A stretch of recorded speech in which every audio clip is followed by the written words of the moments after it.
Remember that time when Mexico accidentally destroyed the value of the peso? George Foreman became the oldest heavyweight champion, and Sony thought maybe we should do that whole video game thing.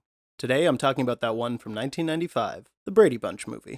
One day when the lady met this fellow, and they knew that it was much more than a hunch, that this group must somehow form a family. That's the way we all became the Brady Bunch, the Brady. I'm about 90% certain I saw this movie as a kid, and since then I had utterly forgotten it existed. I'm going through something of a Michael McKean phase due to COVID. Yeah, I don't know, don't ask. But I happened to stumble on it again, and man, this could be one of my favorite movies of all time.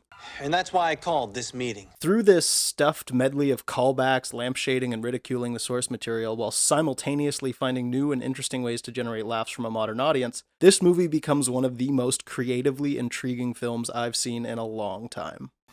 I know. But how can I use my good looks and sparkling personality? As the nostalgia wheel spun in the 90s, it meant that society had to brace to be inundated with 60s and 70s era culture again. We got That 70s Show, movie adaptations of The Fugitive, The Mod Squad, Charlie's Angels, Wild Wild West, etc., etc. Potato sack race! Get ready, get set, go! Where the Brady Bunch movie differed from many of these projects was in its desire to directly poke fun at its source material. This movie is packed to the gills with references and callbacks to the show as it existed in the 70s, but the creators go out of their way to draw attention to the fact that they know the show from the 70s was a saccharine fantasy. So let's celebrate. Put on your Sunday best, kids. We're going to Sears. As was most of the media consumed in that time period. Rather than update to have the same characters and family dynamic with 90s humor, it's all a big joke about how silly the 70s version could be.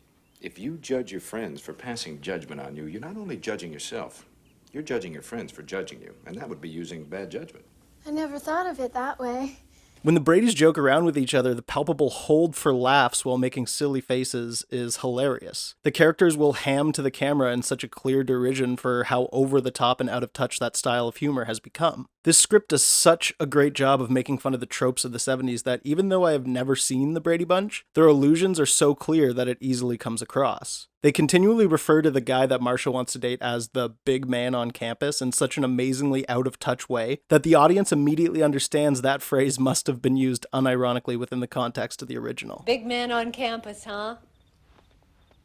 Yeah, right. Character traits that would have borne out over multiple seasons in the original show are distilled down so succinctly that the tongue-in-cheek references are impossible to miss even for people who are not fans. The thing about going in this direction is that this could have created a very stale movie. Other adaptations of the time period were giving the original IP an update to modern times, so you get The Fugitive, just being a good 90s action movie. But to have created an entire film solely about how silly 70s sitcoms were would have become relentlessly uninteresting very quickly. There is barely enough of a premise for an Adult Swim interlude. After two, a scoop of kids to add the spice. There's only so much humor that can be derived from Alice constantly making 20-pound meatloafs in the background, or showing their family in silly 70s jumpsuits from their variety shows. But that's part of the genius of this movie. It's not content to point to the silliness inherent to the past version and sneer, but instead builds on that base. Jan, what is it? Has my nose gotten worse? No, it's better. Now we get to where the script really starts to shine. On the back of this pastiche, they start to develop legitimately funny ideas of their own. For anyone out of the loop, Jan is the younger sister, constantly living in her older, popular, and pretty sister Marsha's shadow. In the 70s, I'm sure this just got a lot of very special episodes with speeches about jealousy and being yourself. While in 1995, we get... Jan, what are you doing? Go back to sleep, Cindy. The movie makes use of the established ideas and creates something new. Jan suffers worsening sarcosis throughout the run of the movie, hearing voices that are increasingly hostile and angry. Middle child, don't you mean Marsha Brady's little sister? Wait a minute. But it's not always so over the top to get a laugh. We also get Jan's middle child malaise transformed into the kids just being straight up dicks to her constantly. Stop being so selfish, Jan. Come on, Jan. Oh, Jan. Jan. I mean, they were basically doing the Meg jokes from Family Guy before it was cool. Hey! Shut up, Meg. The surreal choice to essentially remake the 70s era show allows the humor to go full-on absurd. There's all these funny little bits spread throughout the movie that I honestly don't know if they're supposed to be a reference to the original show or if they're just batshit insane ideas. Mrs. Brady is just constantly putting way too much sugar into her coffee. Or Marcia's being dropped off after a date, there's just a rotisserie chicken truck parked outside. Mr. Brady has to create 3 proposals for big clients for his architectural firm, and this is what he shows them. But it's too interesting. It's only strike one, Mr. Phillips.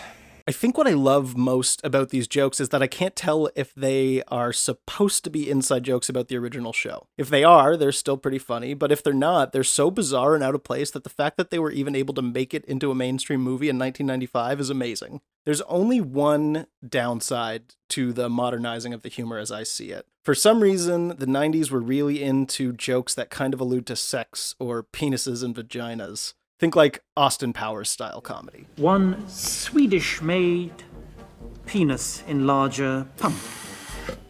I don't know, maybe this is a result of the loosening views of those sorts of jokes being seen as taboo, but I feel like these bits stand out as the most dated part of this movie. Oh, come on, Mrs. Whitfield, you're gonna have to do better than that.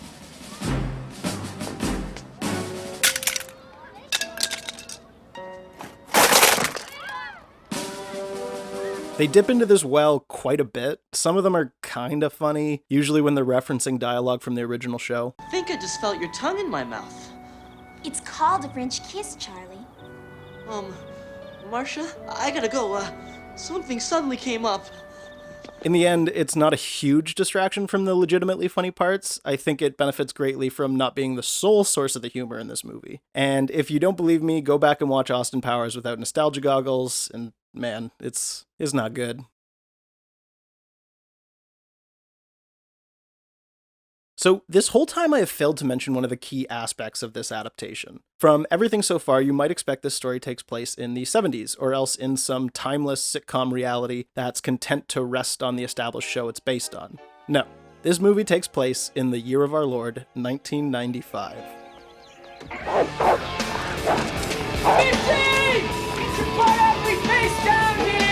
Hello, Eric. Are your parents home?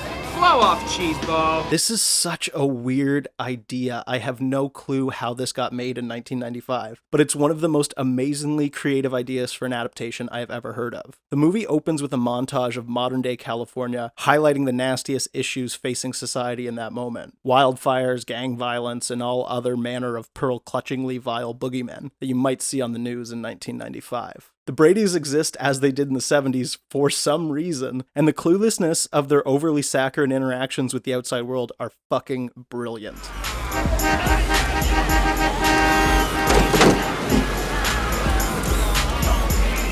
I don't think you could have possibly created a better environment to bring these characters into if you tried. The kids go to school with moody, grunge-fueled Gen Xers. Mr. and Mrs. Brady are juxtaposed with the money-hungry, anything-to-get-ahead capitalist structure ushered in by Reaganomics and increasingly neoliberal business practices. We are going to keep on trying to strengthen the American family, to make American families a lot more like the Waltons and a lot less like the Simpsons.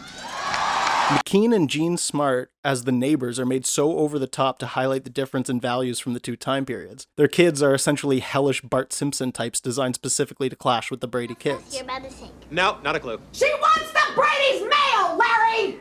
When Jan goes to the guidance counselor to discuss an issue, is it teen pregnancy, drugs? No, she doesn't like her glasses. Suicidal tendencies?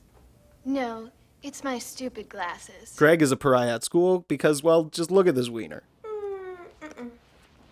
On the other side of things, Marcia is actually decently well-liked. Her group of friends are the outcasts mainly just due to her off-putting earnestness. But just to look at her, hell, I could see her hanging out with Cher and Clueless. Every scene that takes place in the Brady house has typical multicam sitcom shots. Essentially, everything is over-brightened. Characters and objects cast multiple shadows, and film grain is added. Their lawn is clearly just a soundstage, and the characters specifically talk about how they're living in a sitcom house. You're saying you can't believe the Bradys. You've all seen the insane stuff that goes on over there. How about this AstroTurf lawn they treat like real grass, huh? You know, I was over there once.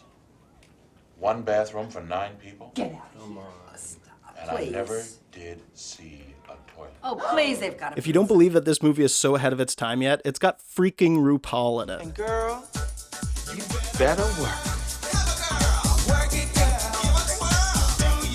Like, listen, I get Rue's already famous at this point, but come on, tell me this doesn't seem like it's made for millennials and Gen Z. Marsha's got a gay best friend. There's even a gay couple at the end that doesn't have any attention drawn to it. They're just part of the neighborhood. People are still getting upset about commercials with casual gay representation 25 years later. If this movie was made today, I would totally understand where every aspect of it came from, except for the 90s obsession with weird sex humor.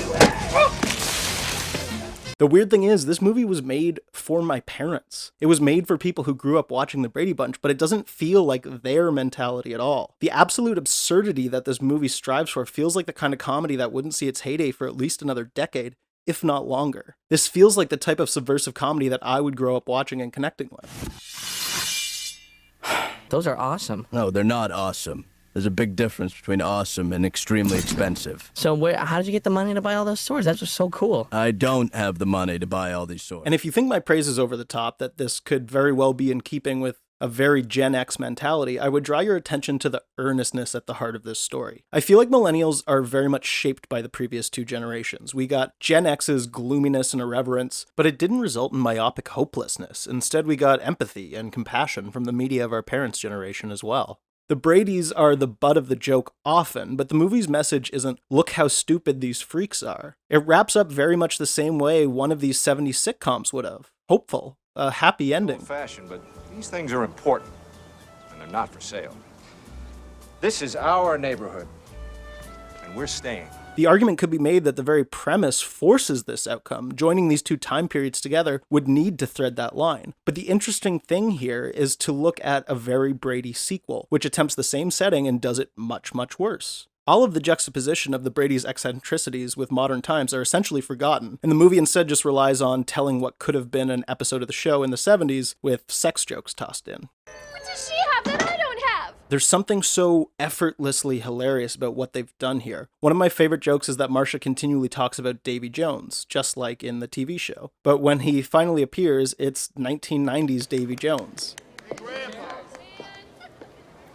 Thanks a lot for being here, Davy. No attention is ever paid to why Marsha likes Davy Jones. She just does, because she did in the 70s. The subtle humor inherent in this weird aside is just so typical of the kind of media that's come to define millennial sensibilities. I can't help but think of what this movie might have been if it had been made 20 years later, when they could have leaned into the absurdity even harder, cut out the silly sex humor of the 90s and even more. You make new friends. But Jan, you don't have any friends. There are weak parts of this script, don't get me wrong, but there's also something so great at the heart of this movie that would unexpectedly come to define a generation. Oh, Mike, why? Consciousness. Hey, Doug. How's about a little punch?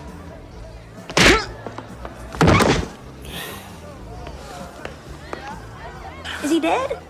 The glee on her face for this line just lights up my life. The Brady Bunch? I had to Google who all these people are, but it's the Monkees. You're welcome.